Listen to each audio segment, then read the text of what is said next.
Good afternoon. Energy is a bit low. Good afternoon, ladies and gentlemen. Good afternoon. Right, I go by the name Cyril Alex Bukel. Most people call me Cyril. I'll be your moderator for today, helping us navigate this event and conversations that are very critical to us. No problem, sir.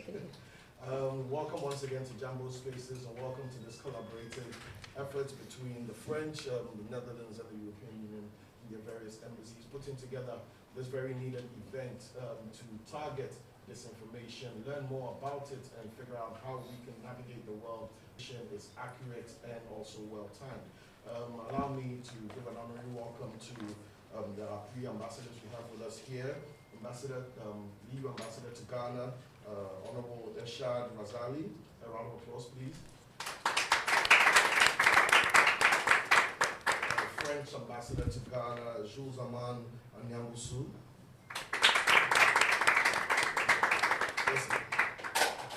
And then, of course, last but not the least, the Deputy. Afternoon.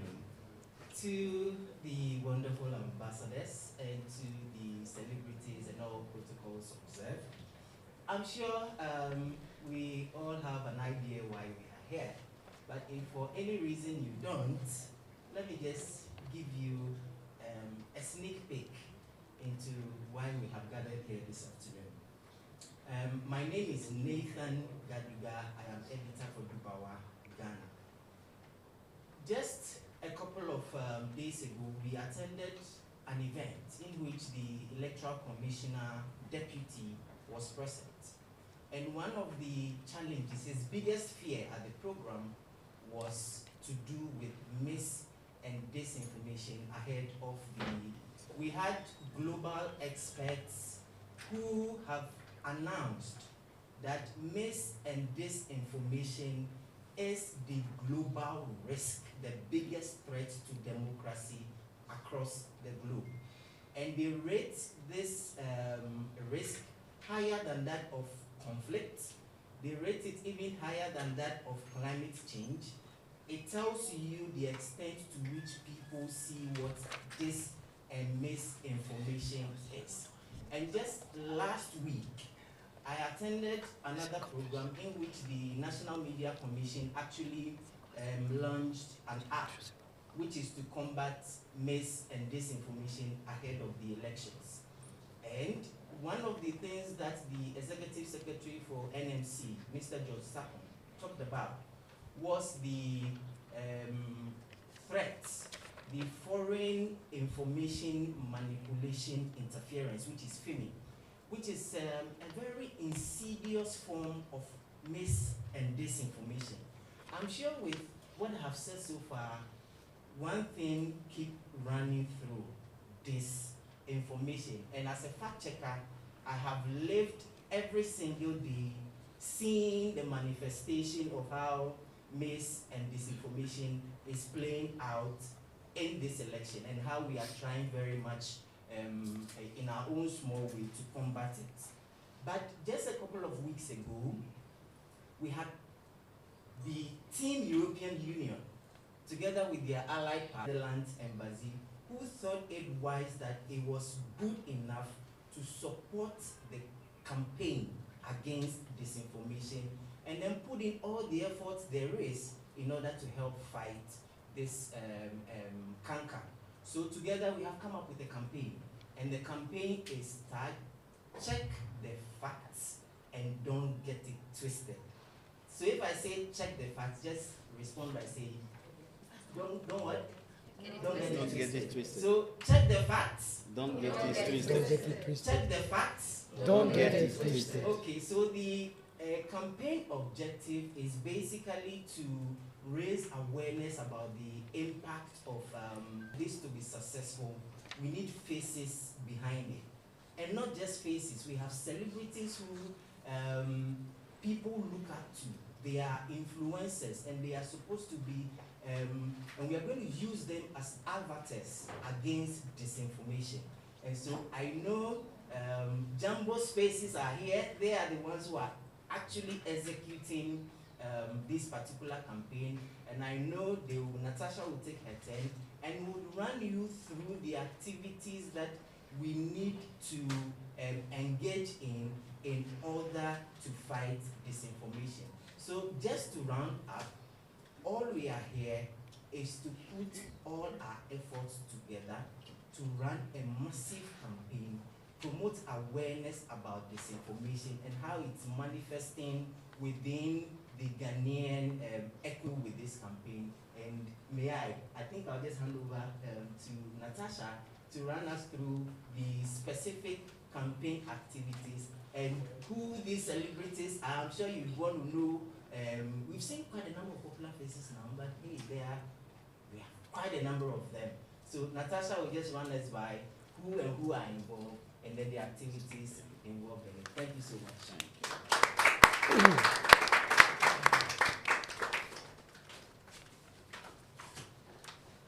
Jambo, everyone. Jambo. Good afternoon. My name is Natasha. I'm one of 3 co-founders of Jambo Spaces. So, before I get into this, I would first of all like to take a moment to acknowledge the presence of the EU ambassador, the French ambassador, and the Netherlands ambassador. Your commitment to addressing the growing threats of disinformation, especially during such critical times as Ghana's election period, is inspiring. The work that your embassies, along with the EU, are doing to combat the spread of false information speaks volumes about the value placed on truth, trust, and democratic integrity. So Jambo Spaces, we are honored to be a part of this initiative. As a creative hub, our mission is to empower creators to turn their craft into sustainable careers through our space, resources, and educational platforms. This campaign aligns seamlessly with our vision, especially as many of the creators and influencers we work with have at times found themselves navigating the complex realities of misinformation, whether as unintentional participants or as victims. So the Check the Facts, Don't Get It Twisted campaign allows us to harness our expertise to make a real difference. Over the next 3 months, we'll be working with influencers, a few of who are here. So we'll be working with Caroline Sampson, we'll be working with Deborah Vanessa, we'll be working with Fancy Gadam, we'll be working with Gisela, Amabella, Kuni Jr., and many others. And this is to create impactful skits, broadcasting radio jingles, and to amplify the message, fostering a more informed and peaceful electorate. We're proud to be a part of this effort and to work alongside such dedicated partners. Together, I believe we can create a meaningful ripple effect that extends far beyond the election season. Thank you.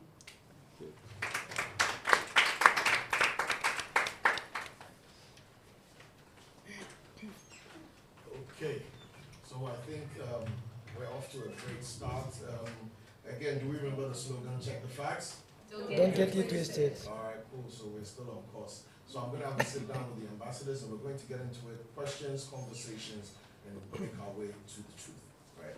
So let's get into that.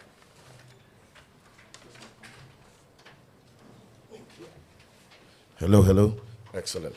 Okay, so jumping straight into it, we've had our celebrities introduced, we've had our key personnel also introduced. So what we're going to do is our quote-unquote resource personnel, our highly esteemed resource personnel for today will be navigating the space with us. Now, to Ambassador Eshad, I would like to know what the mindset is when it comes to Ghanaian democracy over the years, before the age of social media and digital media and the internet and all this misinformation became a pandemic of sorts. What was the perception around democracy, especially in Ghana? One of the reasons why we have embarked on this endeavor is that we have a common interest in safeguarding democracy, rule of law, and at global level, what we call a rules-based multilateral order. This is very simple. It means that any given society has to have its own law, and peoples should have the right to elect who they want as their leader. And the society is bound by common rules. This is true at national level, like in Ghana, like in individual countries in Europe, and at the global level, like the United Nations. Back to Ghana. Ghana is an esteemed and respected democracy. seen in Africa, in the rest of the world. And this is a capital. We want to engage with the Ghanaian people, to nurture and to safeguard, because if we are here today, it's because disinformation is for real, unfortunately. There are people out there get into your mind. I'm getting into your mind in selling you false information. So our ambition is to work together with the influencers, with the celebrities, with the journalists to check the facts. Don't get it twisted before it goes out. Because the moment it goes out, it's a bit too late already. The energy you need to correct a false information, you know that. There are rules on that. So this is the reason why we embarked on that. Last consideration, why ahead of the elections? Because as you've mentioned, this year, 2024, is very special.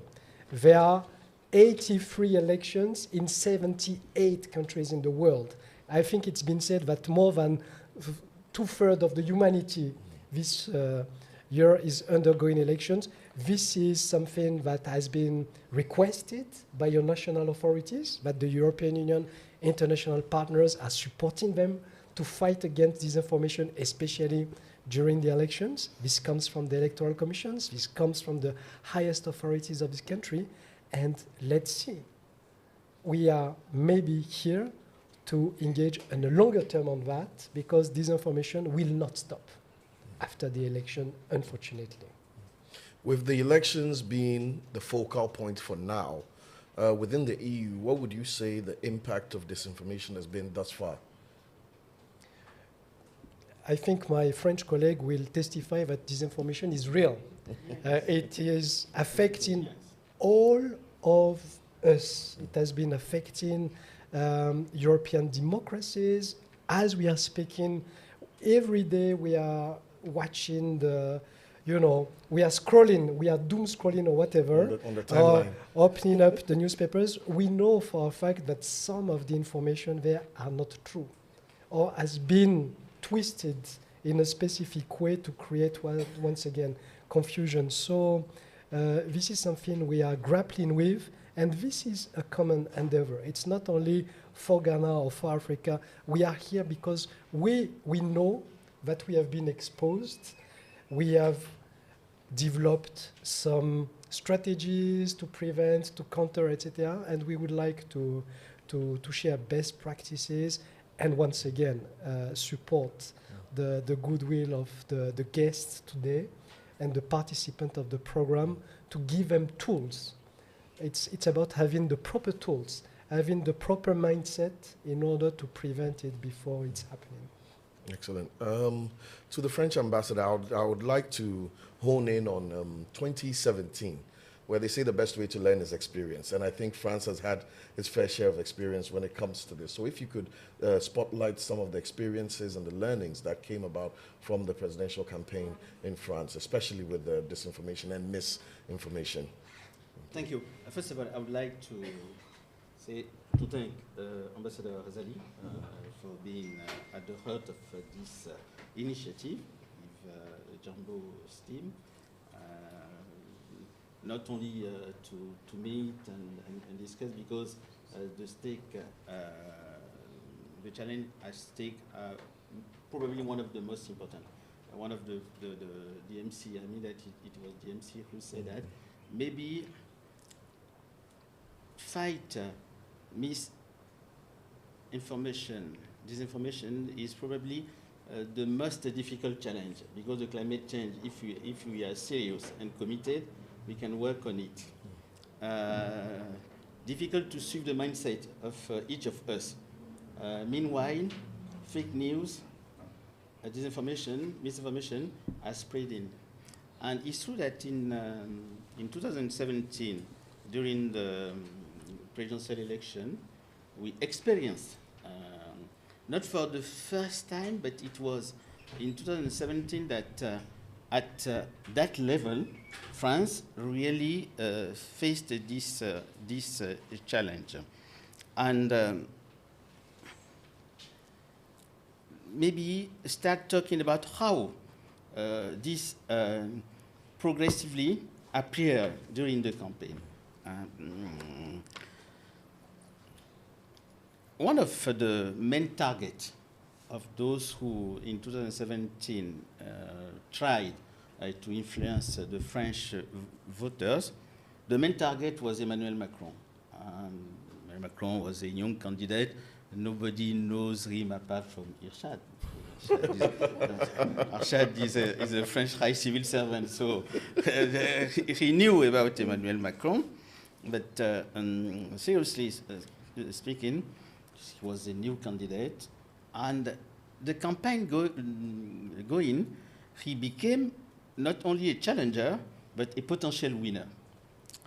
And there were many kind of fake news, what we called at that time the Macron leaks. From it was in October, before his candidacy. From October to Feb, from Feb to May, this disinformation and misinformation became higher and higher. And of course, our services, they tried to work on it, and we knew that most of these leaks came from abroad, from Russia, but exploited by some of the French medias. So what did we do at that time? I think that to share this experience, because unfortunately in France, in Ghana, in Benin, in South Africa, in Kenya, unfortunately, at every election will face this kind of situation. But what did the French authorities they did at that time? In response to those challenges, the French government introduced a law against the manipulation of information in 2018, just after the election of Emmanuel Macron, called the fake news law. And this, so it was the first legislative response to this challenge to define what is a fake news, because that is also a challenge. It's not easy to say what is or not a fake news. When you know, but once again, we cannot decree and put structure in. Yes, and what is to define what a fake news was, empowered judges, because we also need to skill people in charge of this kind of challenges, empowerment of judges and courts to act rapidly against disinformation, and the French Higher Audiovisual Council. We have the equivalent here in Ghana. I don't know if there is an equivalent of Autorité de l'Audiovisuel, Irshad. Est-ce qu'on a ça? We have the National Communication Authority. Board, yeah. Yes, National Communication. Yes, that should be the equivalent. To be able to provide this French Higher Audiovisual Council all they need to be able to suspend or ban the media involved in this disinformation. Moreover, the cooperation of the platform, because this fake news didn't come only from the TV, the radio and the TV. Most of this fake news came from Facebook, Twitter, Google, etc. So there is also a need to find a way to work with them, to warn sometimes this platform. If you continue doing that, the sanction could be this. So that needs time. What we did, since we have been doing since 2018. Therefore, I think to end that a legislative response might be essential. But the legislative response should also find a way to let the citizens and the media free and to how to say it. The legislative response against misinformation, disinformation, doesn't mean that the media, they don't do what they have to do. The main challenge is how to define the fake news, and we are still facing this challenge. There is no one short-term response, so we are still working on it. So our experience, of course, we are fully available to share it with the Ghanaian if they would like to know about. But I can tell you once again that this challenge to face, to fight disinformation is probably one of the most difficult. Thank you. Yeah. Thank you very much. Very detailed submission. So before I move to the Deputy Netherlands Ambassador, I would like to just wrap it up and say that so we are in a period of time where we are fighting for press freedom. Let them speak, let them speak, let them speak. And then there's social media and digital media where everybody's unleashed to create what they think is content. Now, I want to know how the Netherlands is, kind of putting barriers in place, or what barriers exist to not breed anarchy, more or less, because everybody's a blog these days. Everybody's a website. And the Netherlands is far more advanced than our own society if it comes to the democracy and the technology and all that. So just to have an idea of what we, much as we are giving press freedom and giving creators and influencers freedom to be themselves, we're also kind of giving them a red line where they know inherently not to cross. Yeah, thank you very much. I think from the Netherlands side, we consider one of the important foundations of the democratic rule of law is the free and open public debate. This doesn't mean that it's without boundaries, of course. And I think the purpose of this debate is to allow people also to make informed choices. And this can be really everyday choices, but also political choices. And by making those informed choices, citizens also have their responsibility. They take their responsibility and they help to check, to assess, but also even to improve democratic decision making. And I think it's not only a problem here in Ghana, or it's a worldwide problem. It's an issue that we have to tackle all together, and we're faced with worldwide. And at the same time, it's also important that everybody is able to make those personal day-to-day decisions and political choices, but it should be based on information that is available without being manipulated and misled. But having said that also, the circulation of disinformation, both domestic and foreign, it may disturb also the public debate. It can cause unrest and uncertainty, and it can have also a disruptive effect on free and fair elections, and that's the period that we are in now. So I think it's really crucial that we tackle it together, this challenge, we face it together, because it doesn't only target, it also targets the Netherlands, France, the EU, especially during election time, because then we go sky high with all those, all our opinions that we want to post online.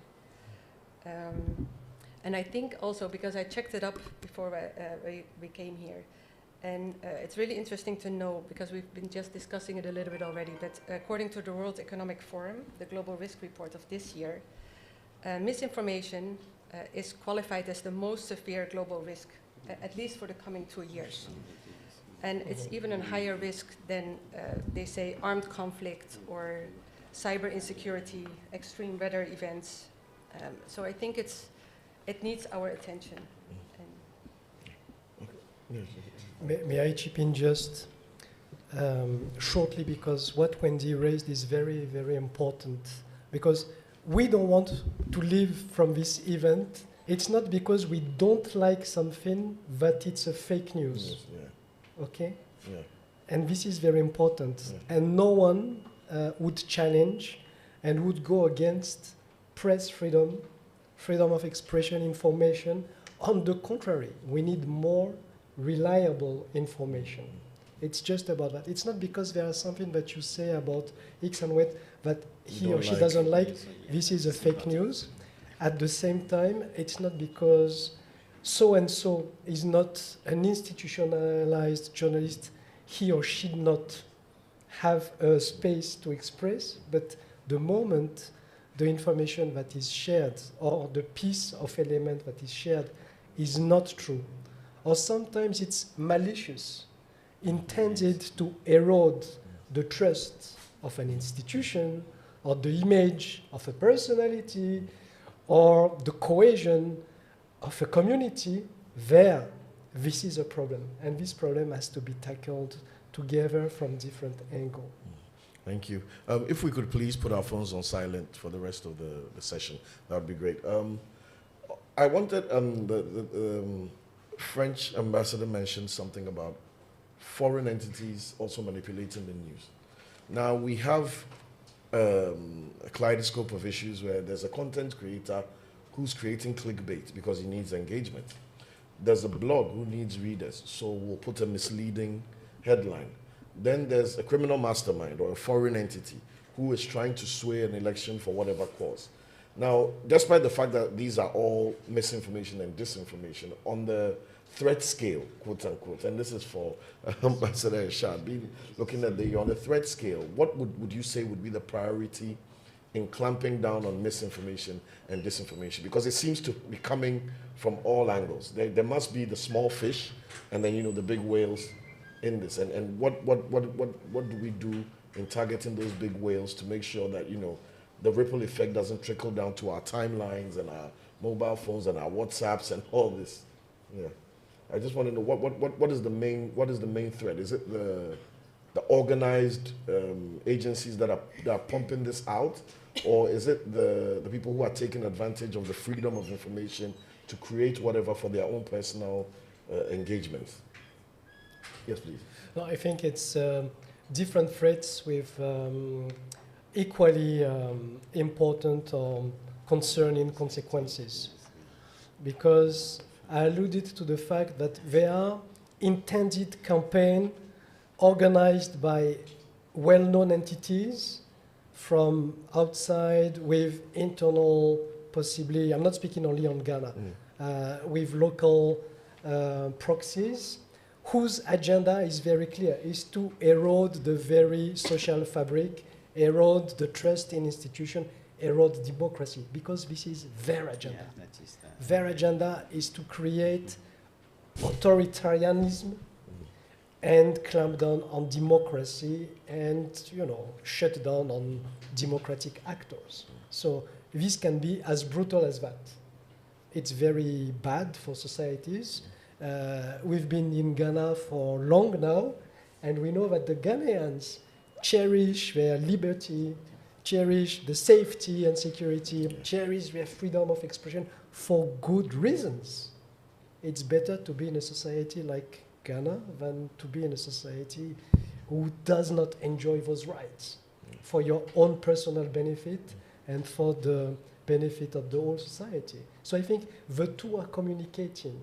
The fact that there is, I would say, a larger attempt to erode institutions and trust in society, government, etc., democracy, as well as attacking individuals, because these individuals might be role models or might be the heart of these institutions, etc., etc. So these have to be fought together.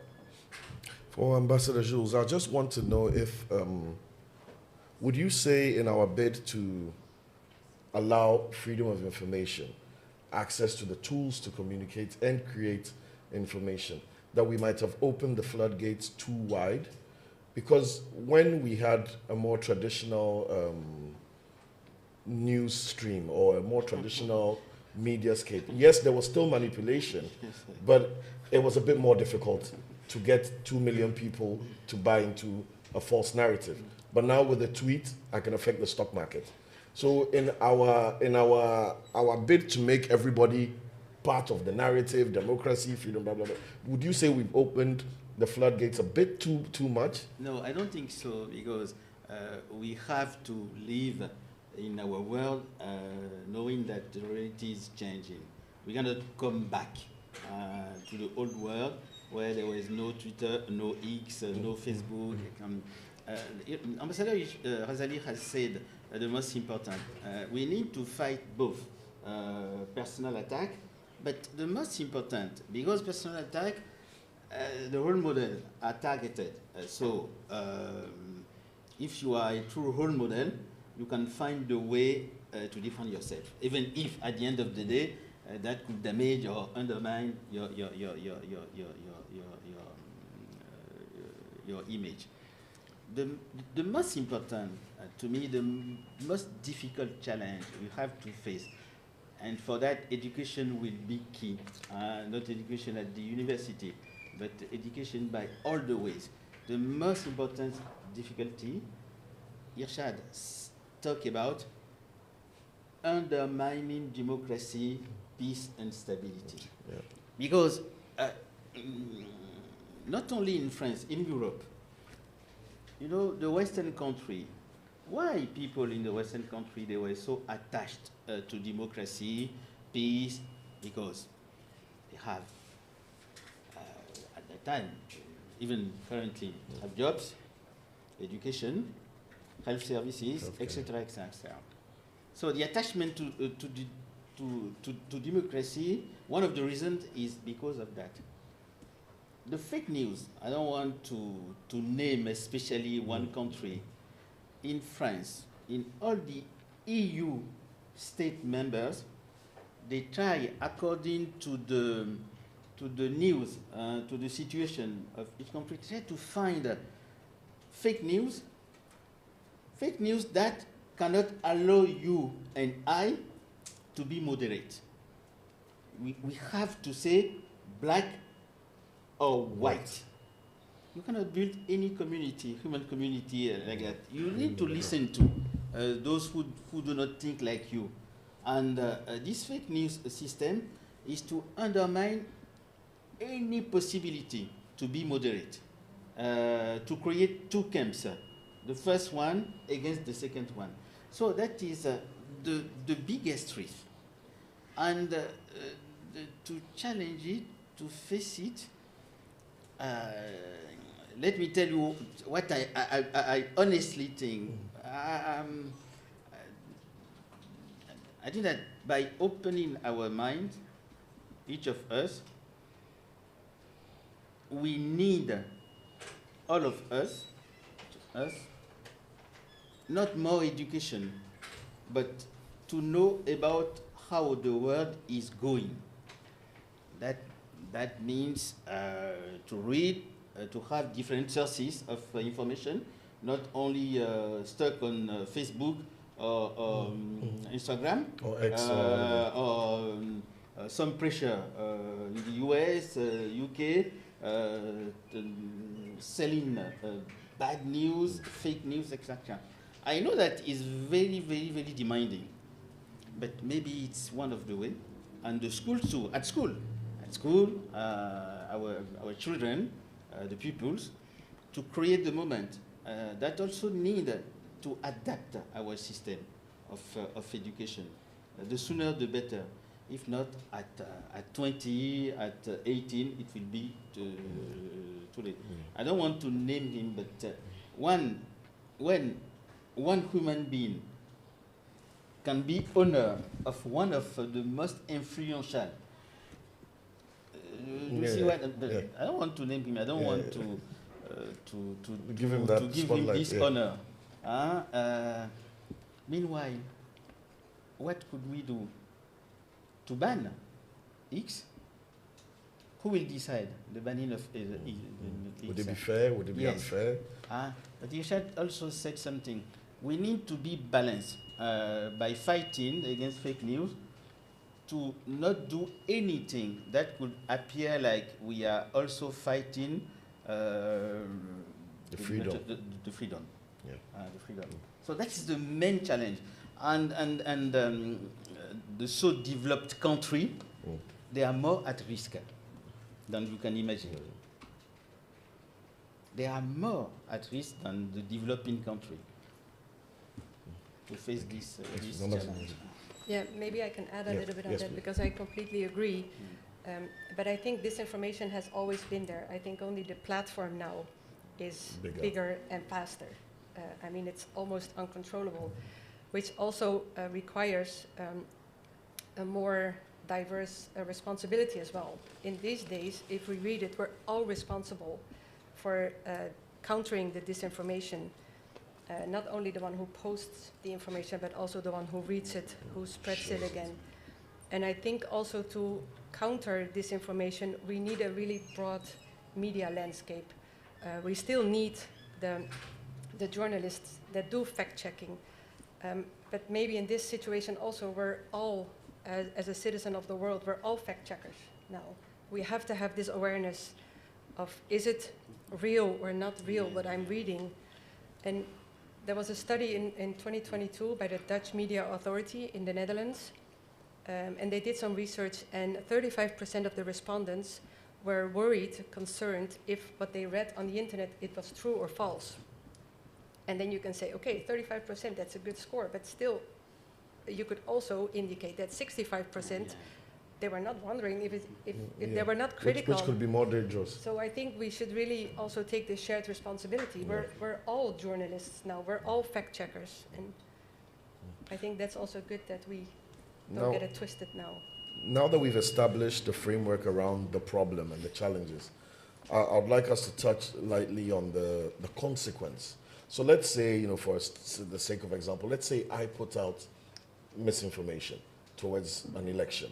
I say candidate Eshad is this and that, and he did that and that, Photoshop a bunch of stuff, put it online, blah, blah, blah. What is the consequence? Assuming the authorities get a hold of somebody who is propagating fake news, quote unquote, what consequences and frameworks are in place to deter future people by setting examples of those who are amplifying the falsehoods and stirring up the waters at this time? What consequence? I mean, if I went in a shop and stole something, we know how that goes. But if I'm out there putting out fake news, what do I suffer as a consequence? I don't know if Ambassador Eshad can touch on that for me. No, this is a very valid question because, and what? So what? Yeah. So what? I'm putting out false news, so what? So what is what my colleagues have explained, Jules Armand has explained, but we are coping up with new technologies that were not bounded with existing framework before. Before you were checking what is in the newspapers, what goes in the 1, 2, 3 channels, TV, national set, etc. What happened in some of the countries in the European Union and what happens at the European level as well is we have established a set of rules precisely to castigate the originator of false information, as well as establishing a collaboration or sometimes binding laws for the platform. A fake news is an offense committed by the person who is putting the false news outside. But it's an offense as well committed by the platform hosting the fake news, because the offense is being repeated if the platform is not fighting it. This who is responsible, the one hosting the information which is illegal, whatever the ground, is committing an offense as well. So what we will be able to share is these best practices, is to how to exploit better existing laws. Once again, this is a democracy. Ghana is a democracy. It has got its own set of laws, own set of rules for journalism. And we know the quality of journalism. I live just next to the GIG, sorry, in French we mix up the J and G, sorry. Yeah. So these are existing laws that might be enhanced, expanded, adapted, adjusted to the existing and new technologies. Okay. I think, okay, yes, sir. Yeah, Ambassador just Jules. a few words in addition to what Ambassador Razali has just said. The difference between those who are at the heart of the fake news and those who are propagating it. The responsibility are not the same. But the main difficulty is that at the international level, we don't have any tools for regulation and moderation. The first thing, maybe in Europe, you are the expert on it at Brussels. I think that one day, the sooner the better in Europe, because we are, I've already said that, we are the part of the world at the most at risk. To find a way to demand, if I can use this word, to demand a regulation, at least for the European space. But if the European, they don't take the lead to work on it, don't wait for the US to work on it. And we are neighbors, European and African. And a part of the future of Europe is somewhere in Africa. Okay, yeah. So we also have to work together on these kind of challenges. EU, to find a way to be not in anticipation. Yeah. Now things are going. See, like yours in Ghana, the Western democracy in Europe, things are going so faster. If we did not understand it and now take some initiative that have never taken in the past, that could be. Before I go to my last question, and then I'll let the audience also pitch in, would that not, as we intend to build frameworks around the dissemination of news, etc., would that not be drawing more closer to the space of data policing? Because as much we've spent so much time, right to information, freedom of speech, we've built all these beautiful democratic tools. But now if we have to put a filter there to check if people are actually saying the truth, is there no risk of us being called out that maybe we are going too close to data policing and news policing to make sure that the narrative, because what would probably happen is that once somebody has the power to check Ambassador Eshad's news before it goes on the World Wide Web, that person also has the power to skew it.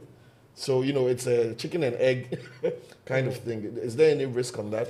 I think this is one of the key questions that the work is ongoing in Europe. We have adopted what we call the Single Digital Act, precisely to address this very question: who is the guardian of the guards? Okay. And another consideration that Ambassador Nyambusu has said is what type of model you want to follow. Yes. As we speak, there are 3 types of models.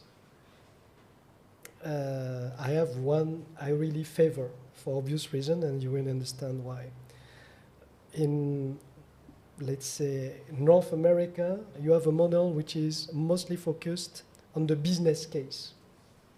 Business is running and it's deciding on who is sending the flow, who is producing the content, and the framework is set around the business case, how to make the most money out of it for the business and for the local people. Why not? Why not?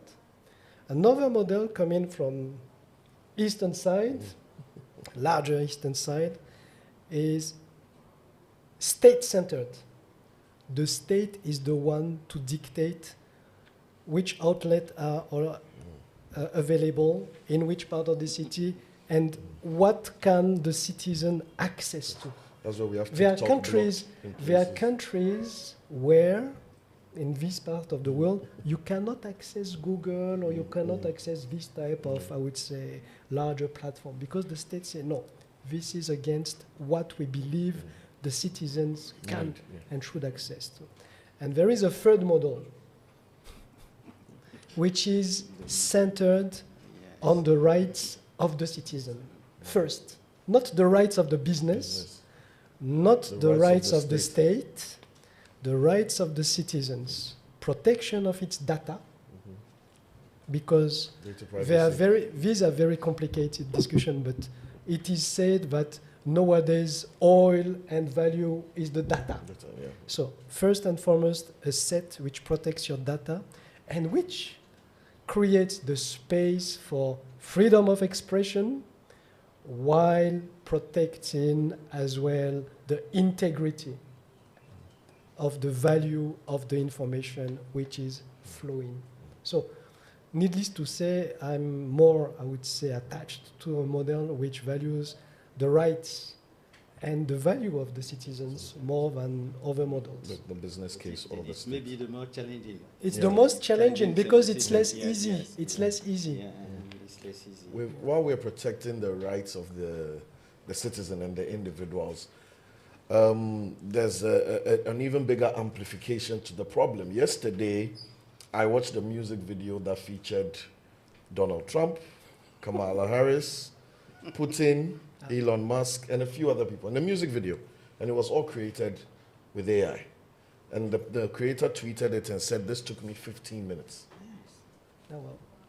And if you were living under a rock and they showed you this video, you'd scoop it up.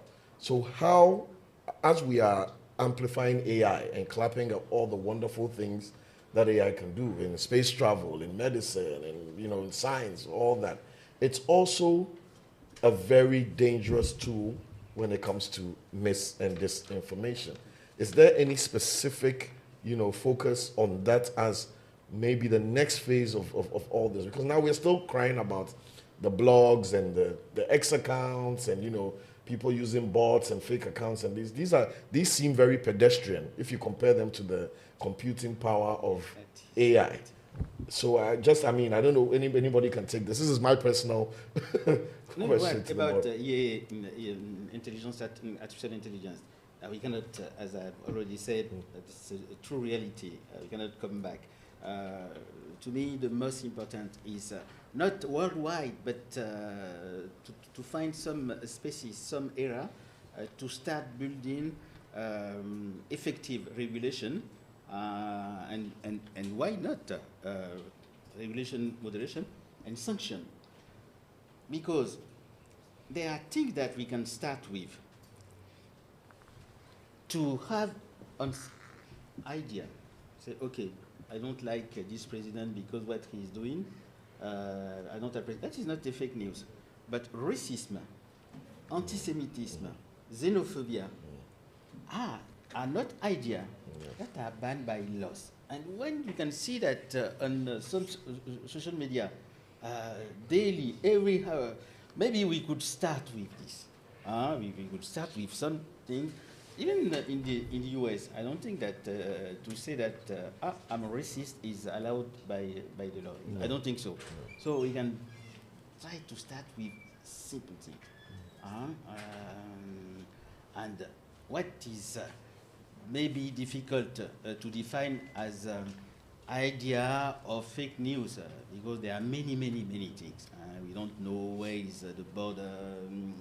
Because those who are spreading fake news, they are also, some of them, they know how to make it to be close to the red line without being, without crossing it. Yeah. But there are small things, racism, xenophobia, sexual insult, that we can at least try to start working on it.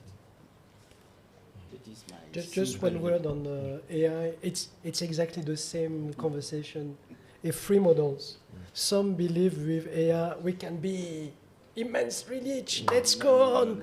And others will say, okay, this is very good for our ability to control the population. And others, let's say, okay, let's pause.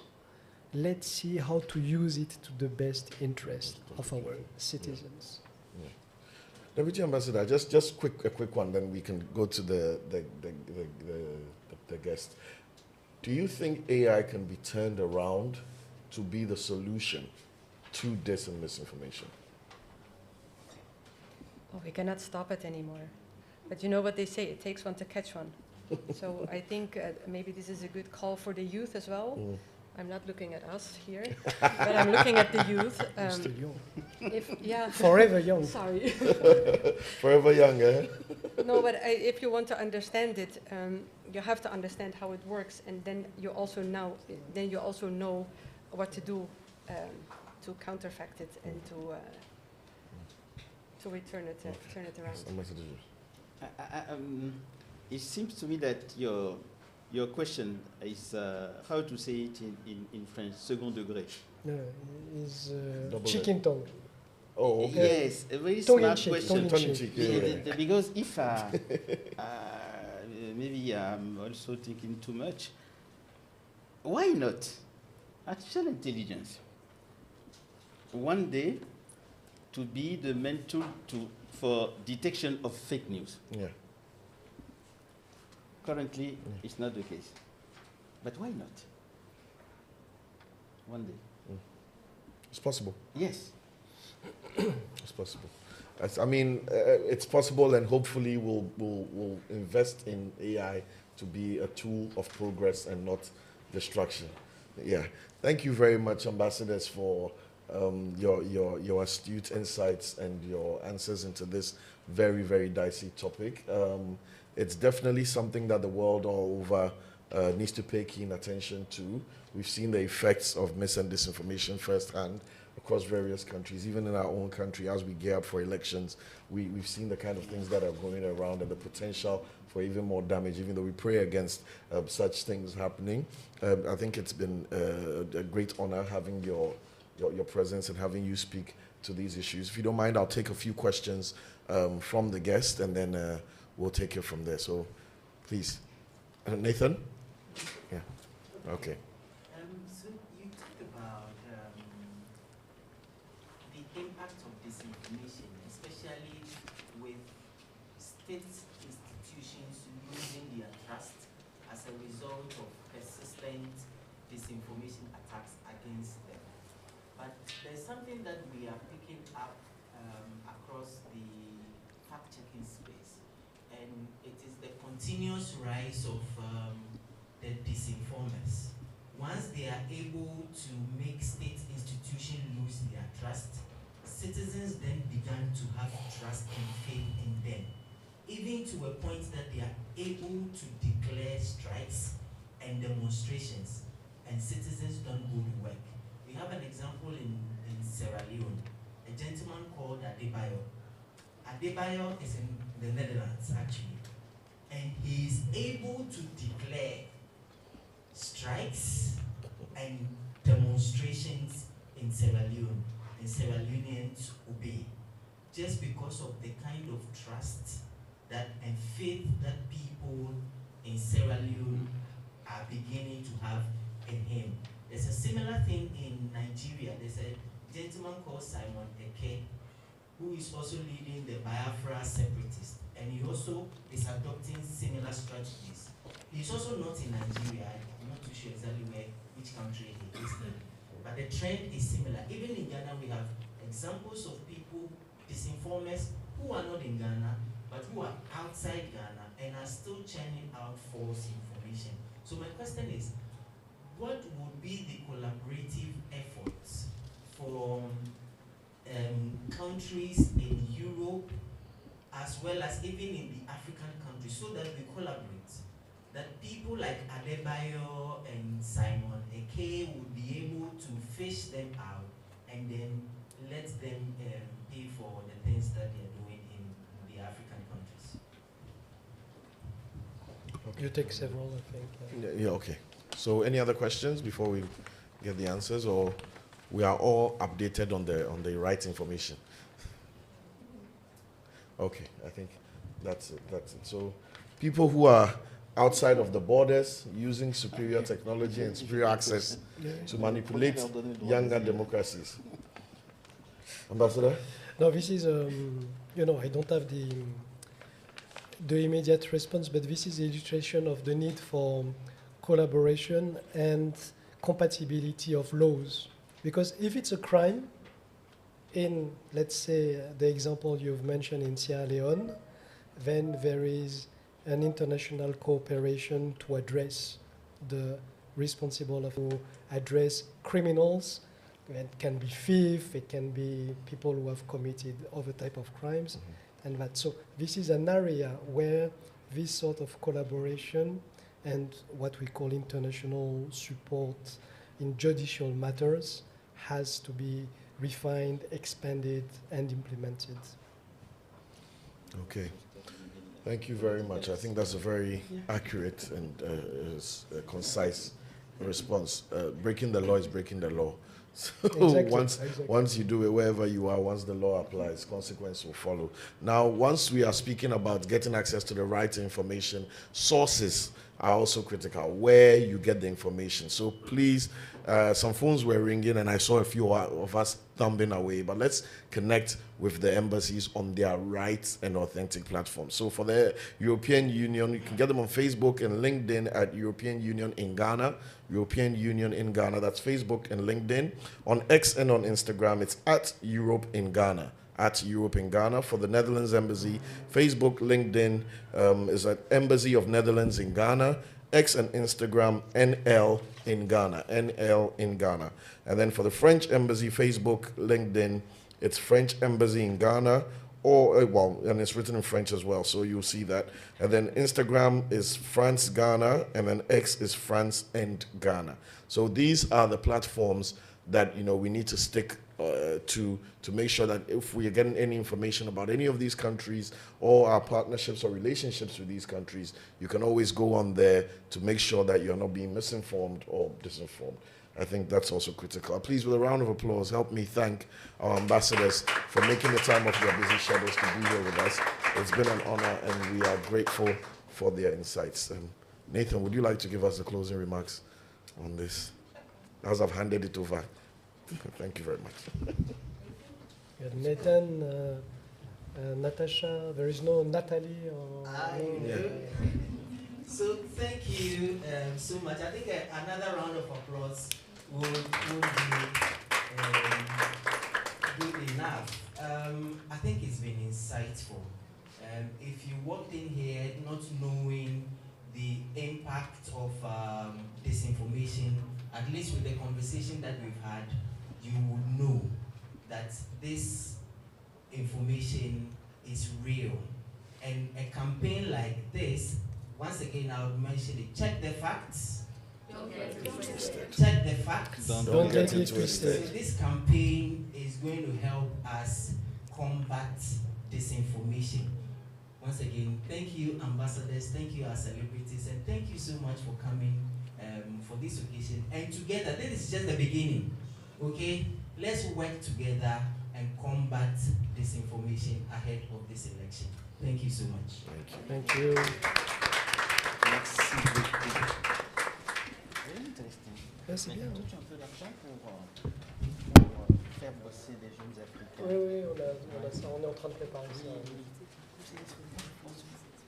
Okay. On va utiliser l'argent de l'Union de France.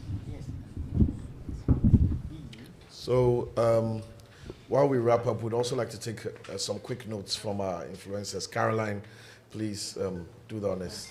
I would like to comment Jambo Spaces for this collaboration and also thank them for seeing us worthy to be a part of this. So we're also going to, in our own way, help, with misinformation and disinformation, and just making sure that whatever it is you're checking online is the facts, the whole facts and nothing but the facts. So thank you, Jambo Spaces.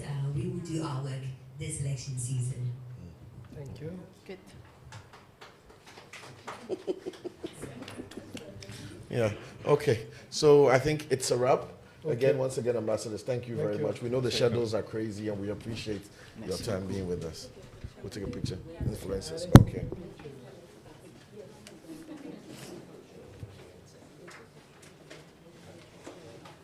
Mais moi, tu vois, je t'ai sauvé hier soir. C'est mon job. Je sais pas ce qui est arrivé.